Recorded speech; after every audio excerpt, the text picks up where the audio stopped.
Olá, alunos da primeira série do ensino médio. Eu me chamo Wilson do Nascimento, sou professor da disciplina de Geografia. Vou dar continuidade às nossas atividades de hoje. Vamos verificar o objeto de conhecimento da nossa aula.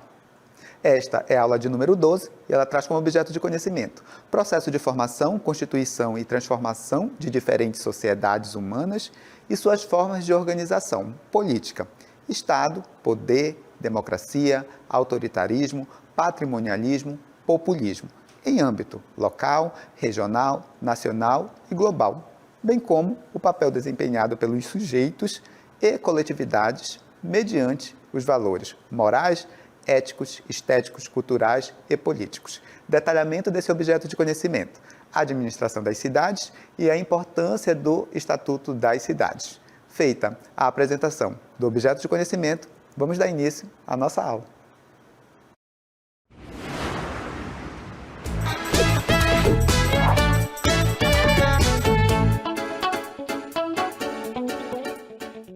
E nós iremos tratar aqui da administração das cidades, tá bom? É cidade, não é do estado, não é do nosso país, é da cidade especificamente. E depois a gente vai ver a importância do Estatuto da Cidade para a gente discutir questões como, por exemplo, o acesso aos espaços, como a questão da violência urbana, como os problemas ambientais vivenciados dentro do espaço urbano, tudo bem? E eu começo essa aula falando de como funciona a administração das cidades.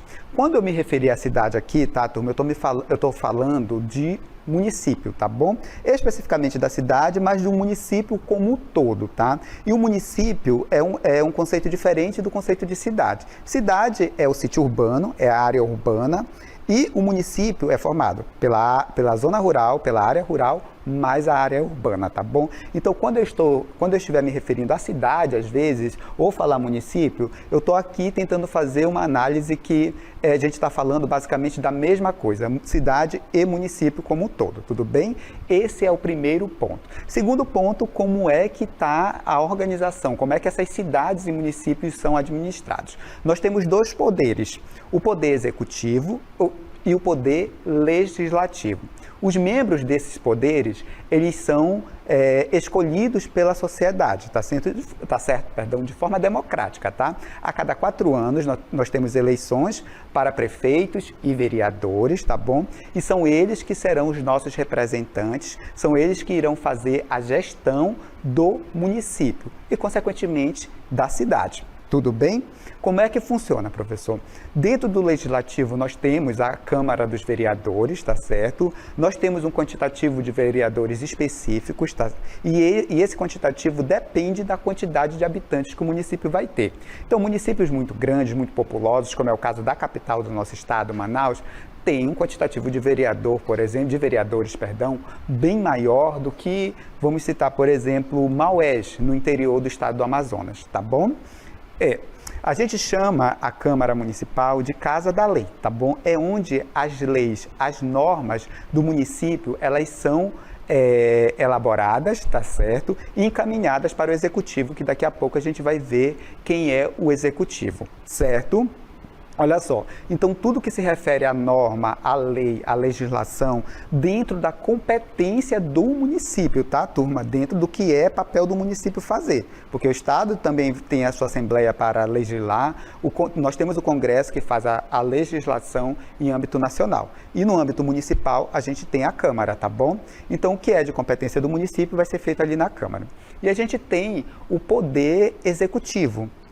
E aí nós temos a figura do prefeito, tá bom? No caso do município, tá, turma? Lembre-se, nós estamos falando de município. Então, você tem a figura do prefeito, que é o chefe do executivo, certo? E a gente tem no executivo a administração direta, que é aquela mais próxima do poder executivo, tá bom? E a administração indireta. Quem é a administração direta, professor? São os órgãos ou secretarias que estão diretamente ligados ao poder executivo. Por exemplo, todas as secretarias municipais, Secretaria Municipal de Saúde, Municipal de Educação, todas elas são órgãos, direto do Poder Executivo. E nós temos também a administração indireta, tá certo? Que são aqueles órgãos e instituições que estão mais distantes do Poder Executivo. Feito essa caracterização de como funciona a administração tá, de uma cidade, de um município, a gente parte para o Estatuto da Cidade, tá certo? E, posteriormente, um dos instrumentos mais importantes do Estatuto da Cidade, que é o Plano Diretor. Vamos lá ao Estatuto da Cidade? Olha só. Professor, o que é o Estatuto da Cidade? O Estatuto da Cidade, ele é uma tentativa da gente democratizar a gestão das cidades brasileiras. E, professor, o que é democratizar? É tornar a participação dos cidadãos mais efetivas nas tomadas de decisão dentro da cidade, tá certo? E o plano diretor, que a gente vai conhecer mais na frente, ele é um importante instrumento, tá certo? Dessa democratização da gestão da cidade. E a gente tem o plano diretor sendo obrigatório para as cidades que têm mais de 20 mil habitantes, tá certo? Essa, turma, é a regra geral. Então, para ter plano diretor, a gente precisa ter mais de 20 mil habitantes. Olha só, então nós temos aqui, turma, o plano diretor sendo obrigatório para as cidades com mais de 20 mil habitantes, tá certo? Essa é a regra geral, tudo bem? Então, como regra geral, é claro que a gente vai ter exceções. Então, nós vamos ver que em algumas situações a gente vai precisar de um plano diretor, ainda que o município ele não tenha 20 mil habitantes. Mas mais à frente a gente vai entender um pouco mais como isso funciona, tá bom? Não esqueçam dessa informação. Plano diretor, ele é obrigatório para os municípios com mais de 20 mil habitantes, como regra geral. A gente vai tratar direitinho das características, de como funciona a elaboração do plano diretor. Aguarde um pouquinho que a gente vai chegar lá, tá bom? Vamos dar continuidade ao Estatuto da Cidade. Olha só, quando surge o Estatuto da Cidade? O Estatuto da Cidade ele foi elaborado levando em consideração as profundas mudanças ocorridas na nossa sociedade, tá, turma? Olha só, e essas mudanças elas estão relacionadas principalmente ao processo de industrialização do nosso país, tá certo? A partir do momento que o nosso país se industrializou, nós tivemos a ampliação do processo de urbanização em decorrência da industrialização, e esse processo de urbanização ele foi intensificado graças a um fenômeno que nós já vimos aqui, que é a questão do êxodo rural. O que é o êxodo rural, professor? Saída do homem do campo em direção à cidade. Isso vai acontecer, sobretudo, a partir do momento que o nosso país inicia, na realidade, intensifica o seu processo de industrialização. Esse é o termo, intensifica, tá bom?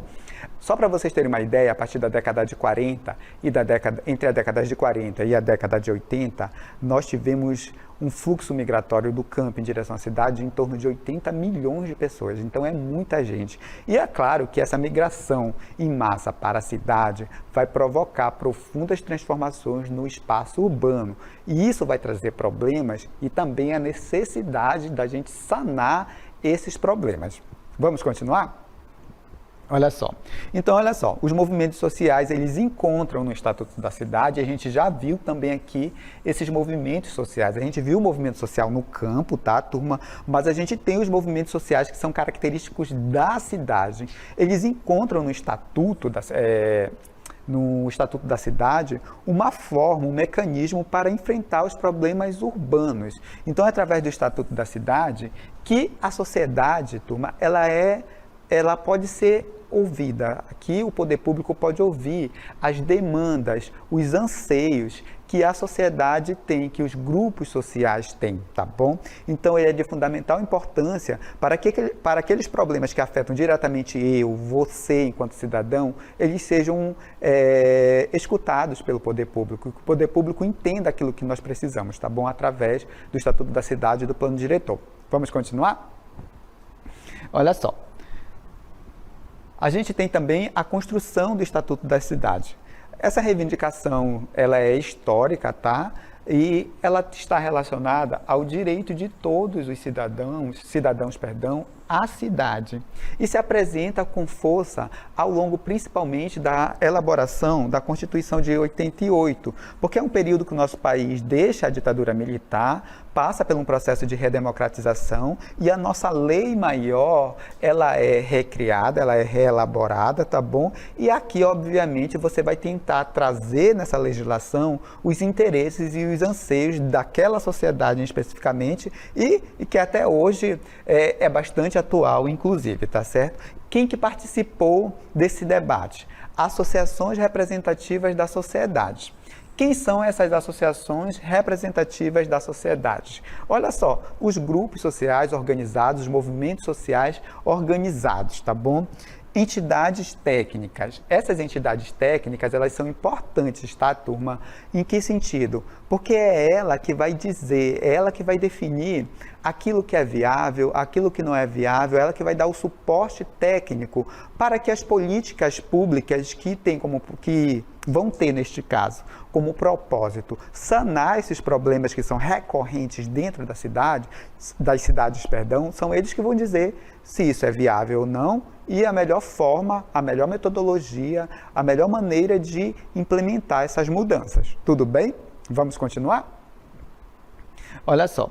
E os grupos sociais e ambientais. A gente sempre fala da cidade como se ela não tivesse, como se a gente não tivesse a questão ambiental em jogo.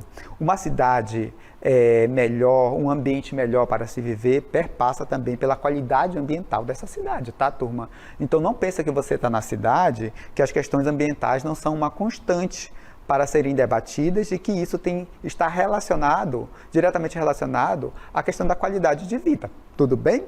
Olha só, tem uma imagem aqui pra gente, tá certo? E olha que imagem bacana. Essa imagem, ela trata da cidade de Manaus, mas olha, se você substituir a imagem, se fosse um mapinha de Iranduba, Maués, Presidente Figueiredo, Tabatinga, Envira, daria a mesma coisa, tá bom? Eu coloquei da cidade de Manaus, coloquei aqui a nossa cidade, o que eu quero para a nossa cidade. Aí tem os questionamentos, eu quero acessibilidade, eu quero mais áreas verdes, eu quero moradia, eu quero saneamento. O que é saneamento, professor? É infraestrutura ligada à questão de esgoto, água potável, tá bom? Tudo está dentro, pavimentação asfáltica, tudo está dentro aqui da estrutura de saneamento. Eu quero transporte, eu quero educação. Percebam, a cidade que nós queremos, ela é composta por interesses totalmente divergentes e que neste caso aqui, eles se complementam totalmente, turma.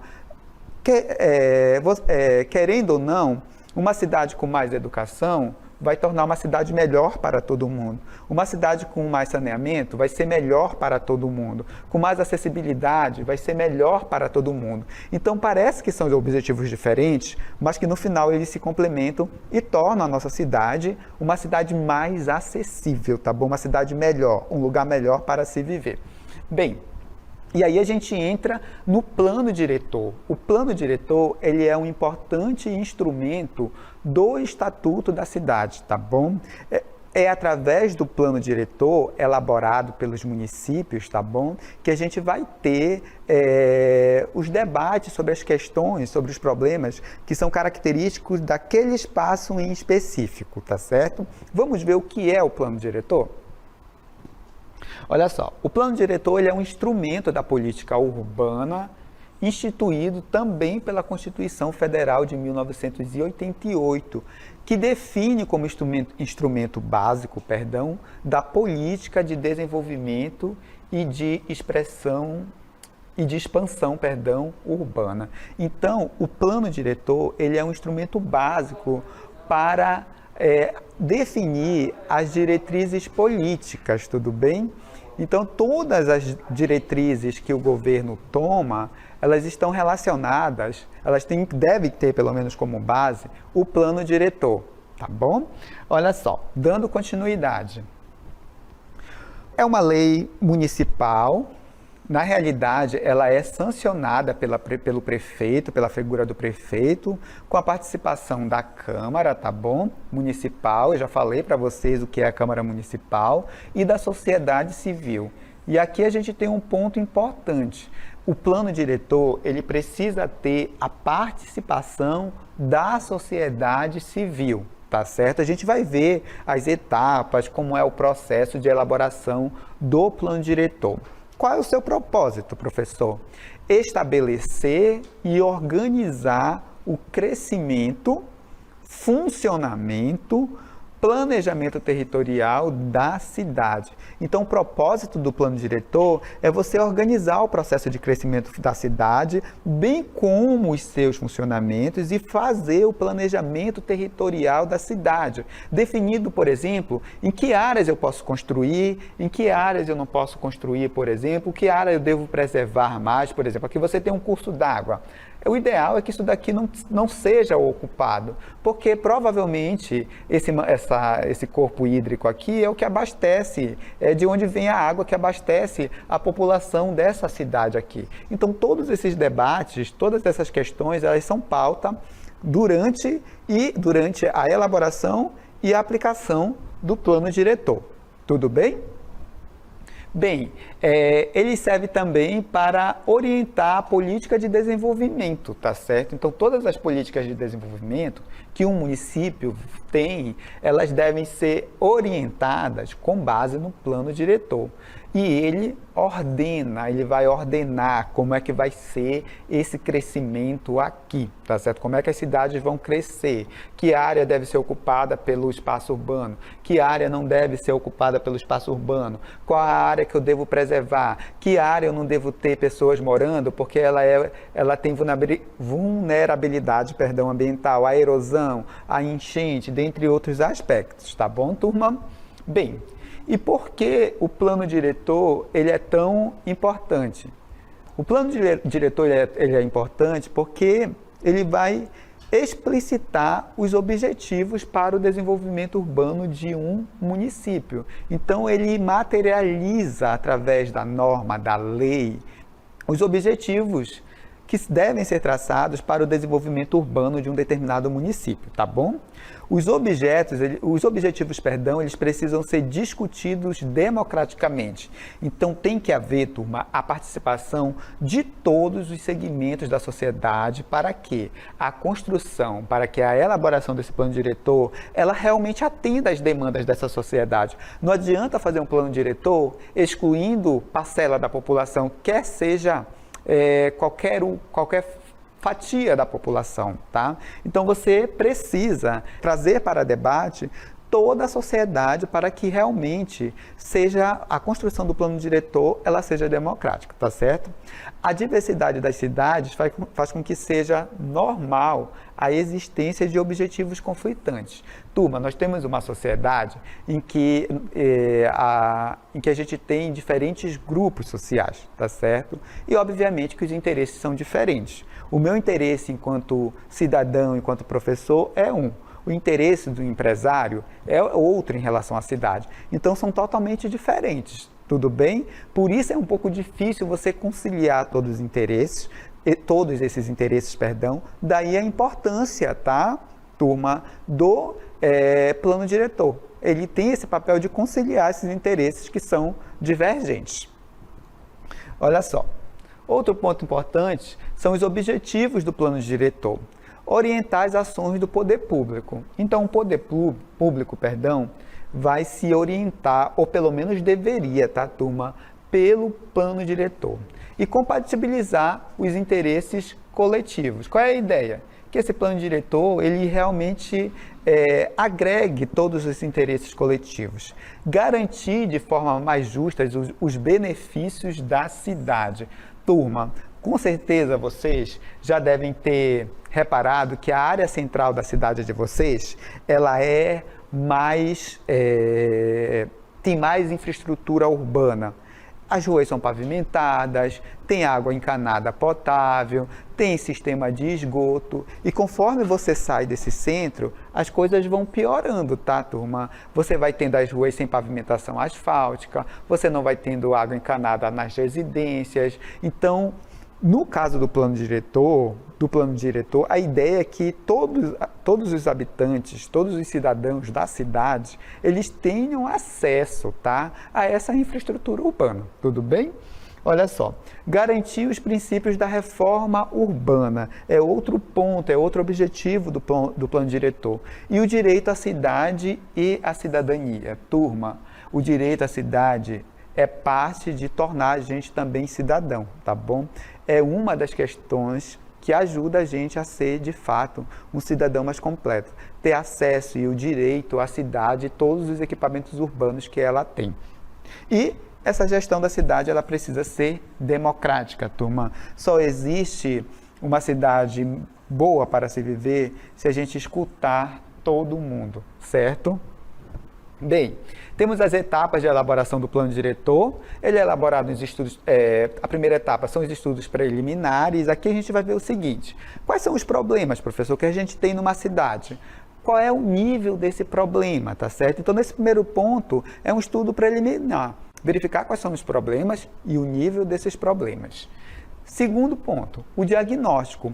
Ocorre a pesquisa e a análise em profundidade dos problemas que foram encontrados, tá? E aqui qual é o grande diferencial, professor? A gente vai prever a questão de uma possível solução para o problema, tá bom? E prever como o problema ele vai evoluir ou como aquela medida utilizada para melhorar aquele determinado problema vai acontecer ao longo dos anos, tá certo? Ou ao longo do tempo. Plano de diretrizes define a política para a solução dos problemas escolhidos e fixa, tá, os objetivos e diretrizes da organização territorial. Por fim, a gente tem a instrumentação do plano, que faz o estudo e elaboração do instrumento de atuação de acordo com as diretrizes estabelecidas e identifica as medidas para atingir os objetivos escolhidos. Nesse momento a gente já tem mais a prática mesmo em si, a implementação do plano diretor, tá bom? Etapas. Primeira etapa, tá? Nessa etapa, turma, estão previstas 2 audiências públicas, tá bom? Sendo a primeira para abertura do processo de revisão. Só um parênteses, são as etapas de revisão do plano diretor, tudo bem? Então, a gente tem a primeira etapa para a abertura do processo de revisão, onde serão apresentadas as propostas de metodologia, cronograma, regimes internos e um segundo momento para aprovação dessa proposta, tudo bem? E uma segunda etapa, a gente tem a questão do debate daquilo que foi levantado lá na primeira etapa com a sociedade de uma forma geral. Envolve uma leitura técnica e a leitura comunitária, onde serão apresentados dados, diagnósticos, estudos que permitem a participação da população na formulação dessa proposta, tá certo? Como isso ocorre? Capacitando essa população com oficinas, apresentando os estudos relacionados ao diagnóstico de problemas e tudo mais, e também possíveis soluções, claro, tá bom? Numa terceira etapa, tá? A gente já conclui a sistematização das propostas, você organiza todas aquelas propostas, tá bom? E esse material, ele passa a ser disponibilizado para consulta pública, tudo bem? E diante das consultas, a gente pode ter também a necessidade de abrir novamente essa proposta para o envio de uma consulta pública novamente, ou para que seja consultado novamente pela população, tá certo? Uma quarta etapa corresponde à eleição dos delegados e à conferência, tá bom? Além da sistematização pelas secretarias municipais de infraestrutura ou urbanização, enfim. E aí a gente tem aqui a conferência para a votação da minuta no projeto de lei. Aqui é o momento que o projeto ele vai para a Câmara para ser votado, tá bom? E nesse caso a gente tem o envio do projeto de lei ao gabinete do prefeito e posteriormente ele é enviado para a Câmara para a votação. Última etapa, abrange a etapa pós-aprovação, que basicamente seria mais ligada à execução daquilo que foi pensado dentro do plano diretor. Certo? Funções do plano diretor: garantir o atendimento das necessidades da cidade. Então, o plano diretor ele precisa garantir que o atendimento das necessidades da cidade eles sejam atingidos naquele plano. Garantir uma melhor qualidade de vida aos cidadãos, tá certo? Preservar e restaurar os sistemas ambientais. Turma, o Estatuto da Cidade ele tem uma preocupação bem grande com as questões, ambiental. promover a regularização fundiária e consolidar os princípios da reforma urbana. E aí, quem deve ter o plano diretor? Já pontuei aqui para vocês uns pontos importantes. Quem tem mais de 20 mil habitantes é o primeiro ponto, tá certo, turma? Então, tem mais de 20 mil habitantes? Tem que ter plano diretor. Professor, todos os municípios que têm mais de 20 mil habitantes têm plano diretor? Não, tá, turma? A gente tem aqui uns pontinhos vermelhos no mapa, eu não sei se vocês conseguem acompanhar. São municípios que têm mais de 20 mil habitantes, porém não tem plano diretor. São 209 municípios no total. E essas cidades, municípios, eles precisam elaborar os seus planos diretores. E aí, com 20 mil habitantes e plano diretor, a gente tem cerca de 1.443 municípios, tá certo? Professor, existe alguma exceção? Algum município que tem menos de 20 mil habitantes e precisa ter plano diretor? Bem, em algumas situações é necessário. Que situações, professor? Se esse município tiver menos de 20 mil habitantes e fazer parte de uma aglomeração urbana, de uma região metropolitana, vai precisar de plano diretor.